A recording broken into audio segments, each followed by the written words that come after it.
Welcome in to another edition of the Pick a Side podcast, an NFL Picks edition. Shea, Norling, Tyler Rocky with you as always. Available on YouTube, youtube.com/@PickASideESPN. Also available wherever you get your podcasts. As always, please rate, review, subscribe on YouTube. Click the subscribe button. Leave a like on a video. Leave a comment if you like. It does help us out, and we do appreciate it. Thursday Night Football, we didn't do in the college episode, and now the time we're taping this, I don't know how valuable it'll be for the listener. I think it's fine because I don't have a play on it anyways. Yep. I think it's one of the most unbettable games of the weekend. Yeah, it's if you had to force me to play it, it would be Miami or nothing, but I'm just not interested in betting the Miami Dolphins. So I just wanted to bring it up because we didn't discuss it in the college episode where we usually do. No play on Thursday night. Now, I went through this board, Tyler, and I love everything about it. Okay. I was shocked, in fact, how much I love everything about it. And there is a theme that built up for Week 9 in the NFL. Okay, before we get through and go through all the games, favorites go 11-2 last week. Is this a dog-heavy week? There is a theme that built up as I went through the board. I have a feeling we're on the same wavelength here. Here's the theme. This can even be the name of the fucking episode. The theme of the week is clip your fucking nose. Dog days are here. Not just dog days. I'm betting shit. I'm Icarus flying right next to the sun. I am walking into some absolutely awful teams and betting on them. All right. Love it. I think we're going to be aligned on a lot then. Week 9 NFL, here we go. We'll start local. Chicago, Cincinnati. You're going to be in attendance. I'm going to just say off the top on this, if you bet a side in this game, sitting at a flat 3, and you want to do it early in the week like we are right now, I think you're out of your fucking mind. I don't know any way that you could bet the Bears laying a flat 3 with the potential that Joe Flacco does play, and this gets right back to 1.5. Cincy side, if Jake Browning's the quarterback, I don't know if there's a number you could make large enough. Because this is a Bears defense that's opportunistic, and Jake Browning is a quarterback who will hand the football to you. Like, he will walk down the field and hand the ball to, take your pick, Kevin Byard, and just go, here you go, buddy, and suddenly Bears get extra possessions. But then I have to rely on the Bears offense to finish those possessions with 7 instead of 3, and I don't love that either. Although against this defense, very doable. If you can't finish drives with 7 instead of 3 against this defense, Monday ain't going to be fun. Nope. I do think there's a play to be had here. Okay. Over 51.5. All right. Now, I actually like under 51.5, but can I lay out why? Sure. I don't think Joe Flacco is going to play in this game. AC joint on a throwing shoulder, that's a big ask, and maybe you can shoot it up. But I don't think Flacco's playing in this game. Okay. Let's not act like he's 27. If you don't think Flacco's playing, shouldn't you bet the Bears? Probably. Even at a flat 3. I mean, I prefer 2.5. Yeah, I know. But who knows what's going to pop up between now and then? Is this just a no play? Because the under's the more public side. It's got a negative cash differential, and I just look at this. The Bears defense, I think, is tremendously overvalued because of the turnovers. That you can't replicate going +3 in turnover margin 4 consecutive weeks. It just has to come back to you. The football is shaped funny. It bounces in weird ways. Some of the turnovers you didn't even create. It was Jaden Daniels putting the ball on the mat. Like, you can't live that way.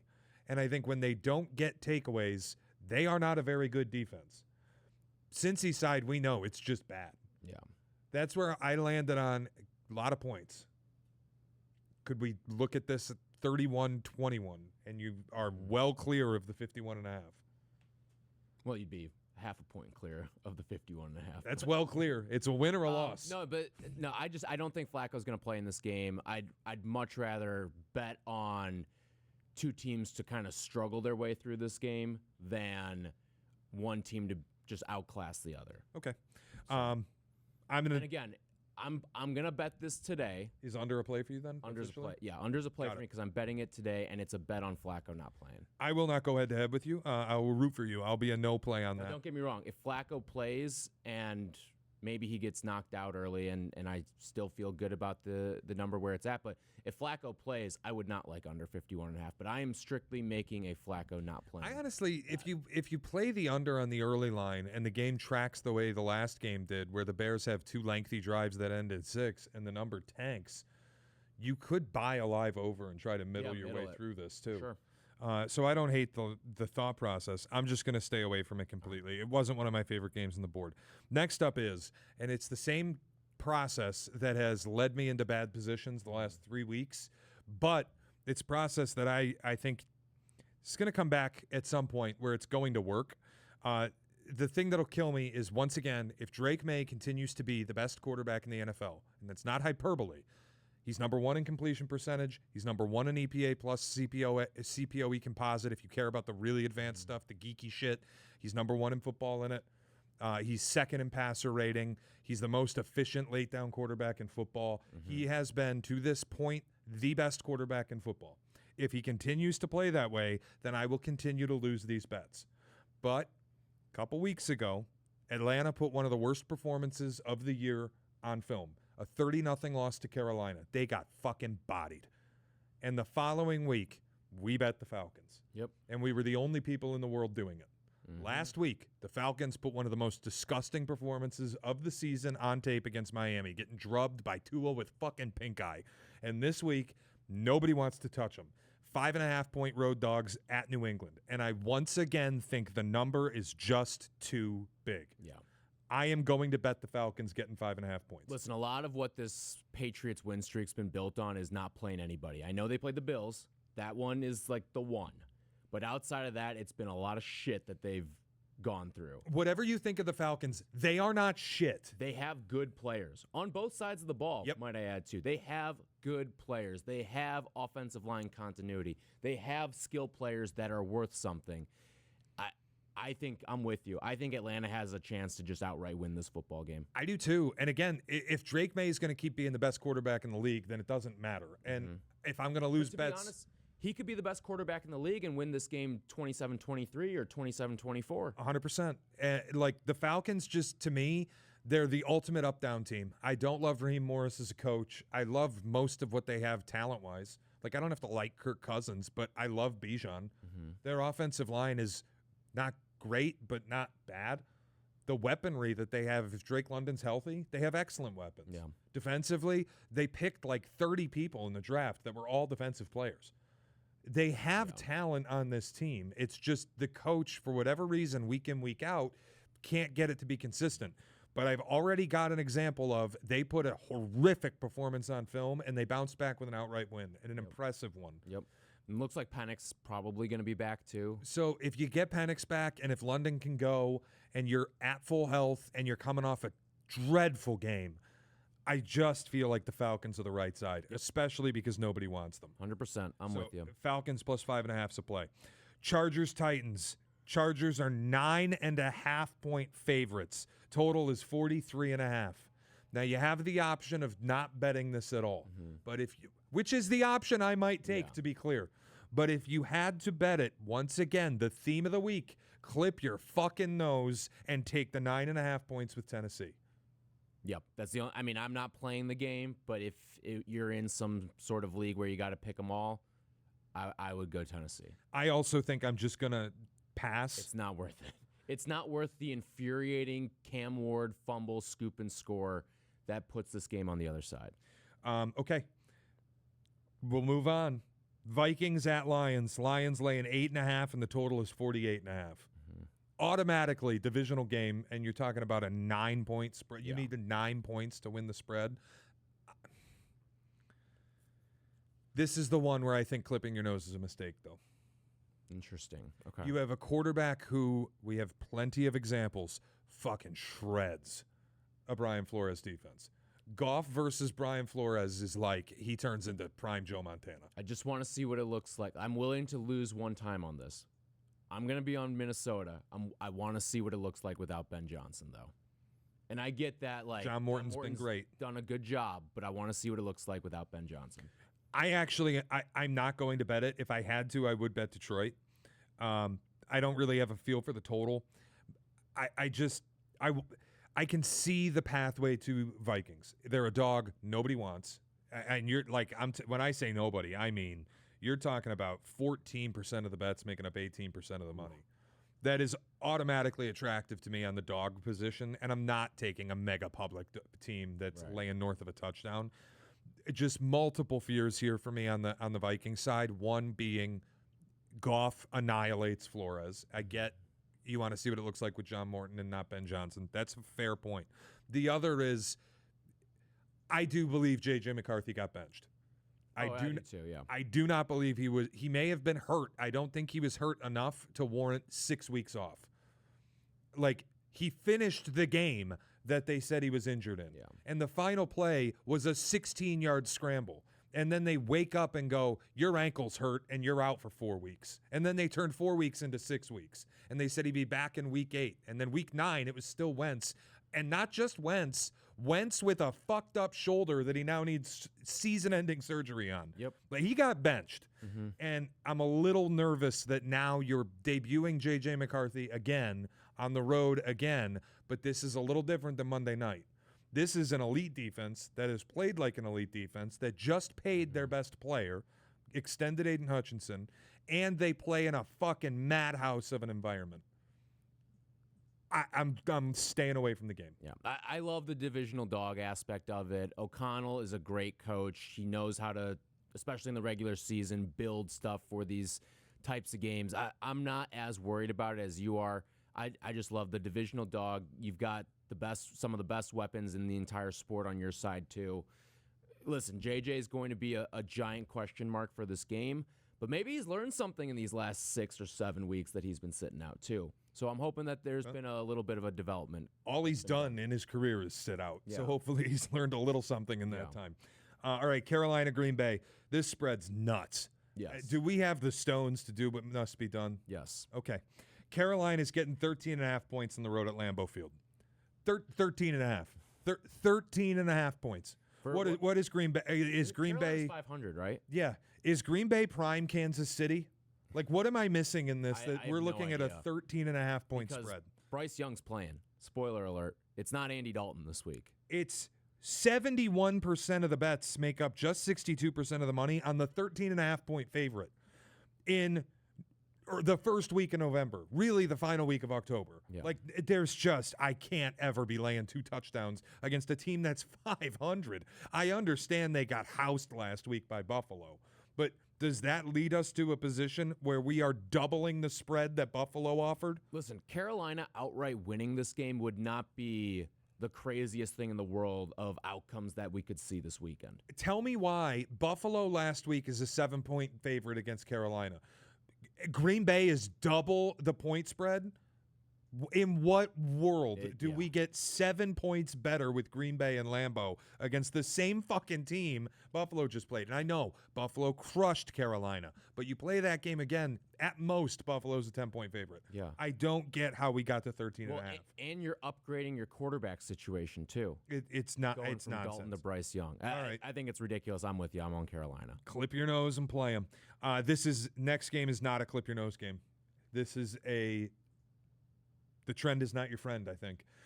Colts at Steelers. Colts are laying 3. The total's 50.5. Historically, Tomlin as a home dog is the single best bet you can make in the NFL. Mm-hmm. Couple problems. There's a fun stat that went around this week about how good coaches are at making fourth down decisions. In other words, when you're supposed to go for it, are you making the right decision? Pittsburgh makes the right decision 0% of the time. What's their fourth down, success, though? I don't know that they go for it at all. Because that's the thing is, at the end of the day, I look at this, and yeah, sure, process this, process that, but fourth downs to me are, hey, you either get it or you don't. And I don't really care about process as much. Right, but it's do or die level stuff. The point I'm making is Tomlin's so old school, he's never going on fourth down, ever. ever. It's either a field goal or a punt. That's it. There is never a fourth down go unless it's like end a game and it's already lost. But I almost feel like, especially when you're a home dog, that helps. Maybe. Like, does it help when you're going against the most efficient offense in football? Listen, we'll see. We'll find out on Sunday. But like a conservative approach and you're an underdog, I almost prefer that. Like if you're an underdog that's trying to outright win the game, yeah, you're probably going to get burned more often than not. But if you're just working for a home dog cover, I feel like that approach probably helps more than it hurts. This is everything I'm doing here is going to go against like something's happening, so it's going to keep happening. That's typically not a place I like to live. If you see something happening for multiple weeks at a time, you start to fade that thing. Eventually, it has to stop. The example I would pose is the Steelers have gone 4 consecutive weeks where they've allowed season-high pass yardage to their opposing quarterback. So you go into it and think, well, that can't possibly happen again. I kind of think it can. The Steeler defense is just horrid. It's terrible. Jonathan Taylor is not only a weapon in the run game, he's a weapon in the pass game. He's been the best skill player in football this year. That's not an overreaction whatsoever. Nope. Like this, to me, I think the Colts should be bigger favorites than they are. I'm going to lay the 3. All right. I'm staying away from the game, but I'll watch with you. This is the clip your nose play of all time, and the dog is winning outright. Niners at Giants. Giants are 2.5-point dogs. They are trying to fucking trap you, people. This is Giants blow, Niners good. 5-3 team favored by less than a field goal. Ooh, let me get my money in. All I need to do is win by 3. Giants are winning this game. Yep, I agree. I feel like, and the public's going to look at the Scatabo injury too. Scatabo didn't move this line one bit. Nope. Not one bit. Especially like Tyrone Tracy's had his moments where he is. Dude, he was almost offensive rookie of the year. Like where he is a very good player. Like I'm not worried at all about the Scatabo injury impacting anything in this game. I love the Giants this week. I'm so glad we're on the same side of it. And I also just like the Niners offensive line. It's been shaky this year.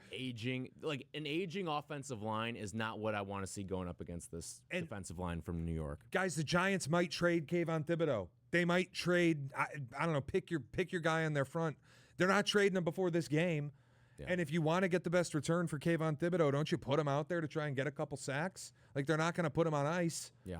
Unless Shane Bowen goes full moron, I think we're good here. Like, I think the Giants are going to win the game. And I think, like, this New York offense, they don't have the greatest pieces, but it works. Like, Wan'Dale Robinson, I think, is one of the most underappreciated players in the sport. He's been really good this year. He's been awesome for them. And him and Jackson Dart together, I think, is a great combo. You're going to have Jackson Dart in a game where going up against a banged-up defense, he can use his legs a little bit in this game. I'm with you. I really like New York to outright win this game. If you want to get ballsy on a survivor pick, here's your play. But you can't. I don't know if you're doing it at this point in the season, but no. The one thing I will never advise taking an underdog in Survivor. I just think it's nuts. You are pressing so much of your luck when you start taking underdogs in Survivor.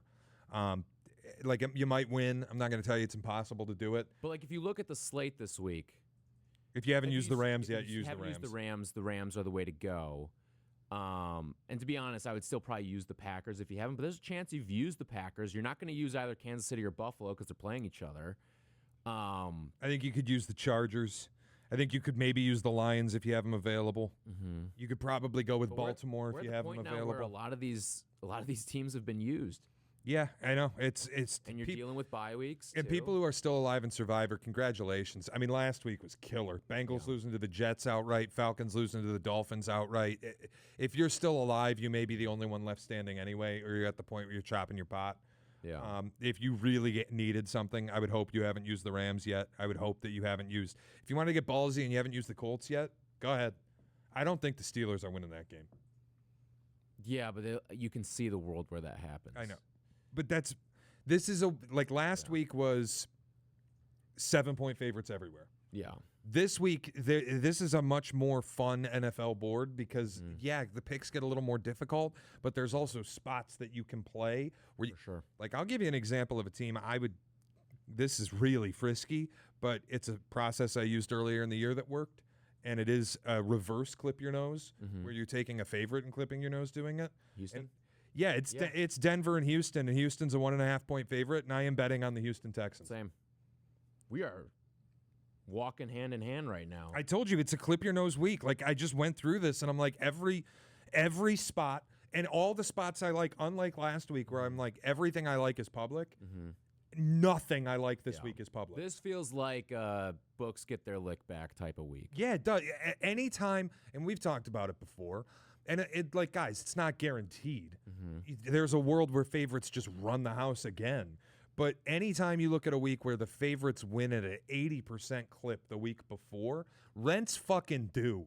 And the books aren't building their statues and their fountains and their mosaic flooring off of Their ceilings. making this easy for you. That's like, you look at Denver. Denver's 6-2. Denver's got one of the best defenses in football. Pat Surtain, I don't know if they do anymore. Yeah. Denver, all these Denver things where good team, sexy, darling team to start the preseason.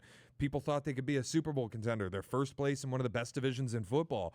They're going on the road and they're giving a 1.5. Well, how does that start getting a 1.5? How does that happen? You just fire it, right? That's why the public's all over it. Well, if the public is all over Denver, why are they still dogs? Which is where I'm firing Houston. Yeah. I mean, C.J. Stroud played a lot better. He played a tremendous football game, albeit against a banged-up Niners team, but I still really like the way that this Houston team can operate at times. Yeah, I think the run game is going to be a big part of this one, too. That, and you get no Pat Surtain against Nico Collins.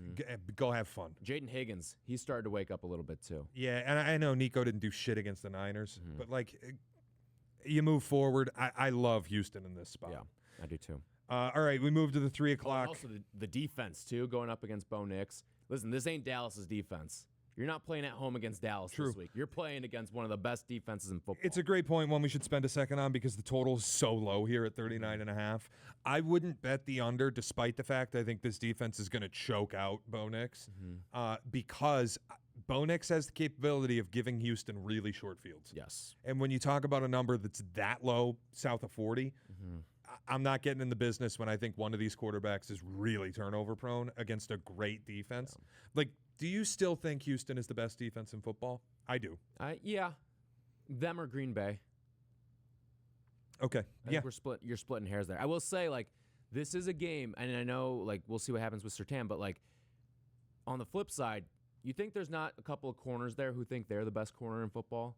In Derek Stingley, Kamari Lassiter. Yep. Like, those guys are dogs, man. No, and it's just there are occasional defenses, they come around once every few years, where when you watch them, you're just like, oh, that's different. And it's almost unquantifiable, but you can see it even pre-snap, the way that the guys move, the way they're set, their formations.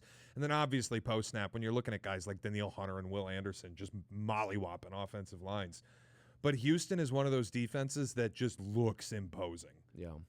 It just has the energy about it. I love Houston. Okay, we'll move to 3 o'clock. Saints, Rams. Rams are a 14-point favorite. Total's 43.5. This is a spot where I do think the number is about right, and I want nothing to do with it. Yeah. Tyler Shuck's going to start for the Saints. God only knows what that looks like.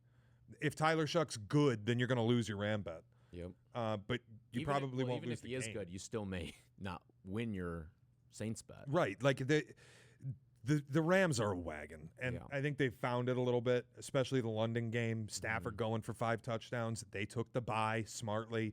Like I think the Rams are great, and the Saints are dog ass. Yeah. But you start talking about laying 14 points the first weekend of November, I'm not getting behind it with anybody. If you made me bet it, I'd actually probably take the Rams, but I would too. I'm not touching anything here. All right, Jags, Raiders in a just hideous, heinous, disgusting game. Jags are the most fake 4-3 team I think I've ever seen, but they do have the legitimate victory over the Chiefs. Problem is, everybody wants to bet the Jags. Do we have the stones to bet the Raiders? I don't. It's in theme with clipping your nose, but the Raiders are one of those teams, they are toxic waste. Yeah, and like Geno Smith, I'm done. Like I think we've done this a couple times this year where we're like, all right, let's clip our nose on a Raider play here, but I can't do it with Geno Smith anymore. The turnovers, especially, say what you want about Jacksonville, but they're coming off a bye, right? Yeah, but so is Vegas. But the theme here is that last game that they played when they were in London, they didn't get any turnovers in that game. And you're going up against Matt Stafford. Now you go up against turnover-happy Geno Smith. who will do everything in his power to keep you in the football game. And you've got a Jacksonville team that, heading into last week, was leading the league in takeaways. Or 2 weeks ago, rather, was leading the league in takeaways. I think this could be a one of those turnover fest for Geno. Yeah, I do too, but it's not enough that I'm going to just ride with Trevor Lawrence either. No. I mean, this is just a heinous quarterback matchup. It's not a game you want to watch. And frankly, neither of these 3 o'clock games are games you're going to want to watch because you're going to solo your TV for $3.25. Yep. This is where the real action is. It's the game of the week. It could be the game of the year. The resurgent Kansas City Chiefs travel to Buffalo, where they take on the Buffalo Bills, who have had a little bit of a bumpy road the last 3 games that they've played. Bounced back nicely off the bye week, just slaughtering Carolina. Chiefs are a 2-point road favorite. Total's 52.5. I'm going to start this by saying the wrong team is favored. The public wins sometimes. I am betting the Buffalo Bills. All right, we're going to go head-to-head. We always go head-to-head in this game. Well, I love Josh Allen, and you love nothing more than betting on the Kansas City Chiefs. I don't bet on the Chiefs very much, but I bet on the Chiefs in these games. I know. And you know what? There's also the stuff like postseason, you're going to be right on it. These two play each other. You just know the Chiefs are going to win the game. Yeah. Regular season, Josh Allen's got their number. I have a hard time that we've hit a point now where Buffalo's a 2-point dog at home to anybody. I know they had 2 rough weeks. I know it's just a bounce back, and it was against Carolina without Bryce Young. But, we're really making them a home dog now, and I get the public's all over it, but it's a rare situation where I'm like, I just – power ratings made this Buffalo -1. I don't get how we got the +2. And I'm playing the number. I just think the matchup – it's one of those where the matchup favors Kansas City from a rushing standpoint. And they'll be without Pacheco, but I think this could be a real coming-out party for Brashard Smith. Yeah, I would also say Pacheco stinks. Yeah. The narrative around Isaiah Pacheco, he runs angry. Yeah. Does that matter if you go nowhere? Right. No, I agree with that. I'm not like a big Pacheco guy. I do like Brashard Smith. I do too. Brings a little bit of different burst. You'll see some Kareem Hunt in this game, too. Pretty much everything around the goal line is going to be Kareem Hunt predicated, I'd imagine. And I like this Bills team, 26 in rush EPA defense. You've got a quarterback who's been running more this year, and now all of a sudden all the weapons are there. They're whole, they're healthy, they're looking good on top of that as well. This is the best the offense has looked, and the defense is still what it is. I really like Kansas City in this game. I just think we're always head up on this. The Buffalo offense versus the Kansas City defense is as fair of a fight as you're going to find on the slate this week. Kansas City, in the current iteration of what the offense is against this Bills defense, it ain't a fair fight. But this is also where it's one, and I know, Matt Milano's hurt again. Color me shocked. Ed Oliver's hurt. I know Buffalo's defense isn't even healthy, but it is, this game's always shot for shot. It always comes down to who has the ball last. And I just trust Josh Allen in these spots, especially in the regular season. I know Buffalo's been a kind of exhausting watch, but this game every year seems like the one they really get up for. And they cut Josh Allen loose in the fourth quarter. Frankly, Buffalo's the side I'm rooting for, obviously, because I'm fucking sick of the Chiefs. And it's like what I talked about earlier where I like to typically live. Something is happening X amount of the time. Mm-hmm. And so we bank on that thing to continue happening, and I typically like to go the other way. It can't continue. It's kind of where I'm at with the Chiefs offense, which is it's been so good that it'll just stay so good. And I think there's good reason to believe that. Pat Mahomes, Andy Reid, you got Rashee Rice back, Xavier Worthy's involved, Kelsey, while he's lost a step, he still makes plays. There's reason to believe it can continue and it's sustainable. I just also feel like that first half against Washington, the cracks showed again. And the second half they ran away, but it was a very compromised Washington team that they ran away from. As compromised as Buffalo's defense is, I don't think Josh Allen will allow you to run away from him. No, but we're talking about a 2-point spread here, not the, fair. What was it, 12.5 it was last week? We're going to be head up. We're both selling our sides. You do whatever you want with it. Don't bet the game at all. It's theater. Yeah. All right, Sunday Night Football, Seattle laying 3 on the road against the Commanders, a very compromised Commanders team. Theme of the week, clip your fucking nose. Mm-hmm. I don't know that I'm going to bet the game. If I had to, I would take the 3 points with Washington. I would too. It looks like Daniel's going to play, right? That's the way it's feeling. Yeah. I don't feel strongly either way. Just diving into some of it, Seattle's one of those teams, and maybe I'm just going to be wrong all year on it like I am with Texas A&M. But it has to come crumbling down at some point, right? Right? Like, I mean, and this could be the week it happens. I don't obviously the Seattle defense is good, but it's not what Kansas City was last week, and you're at home and not at Arrowhead for Washington. I'd lean the Washington side. I'm not playing it. Is there any weather in play in Washington? Let me check. Because if there's weather in play, then I would be even more inclined to bet Washington. I don't like Darnold outdoors. I'm never going to like Darnold outdoors. It's 47 degrees, really no wind, doesn't look like any rain. All right. I got nothing for you then. I mean, just forget it. Final game of the week. I think this is a better spot too. If you want to bet the Sunday night game, go for it. I would prefer to bet the Monday night game if you made me bet one of them. God, I hope we're on the same side because it stays in theme for me.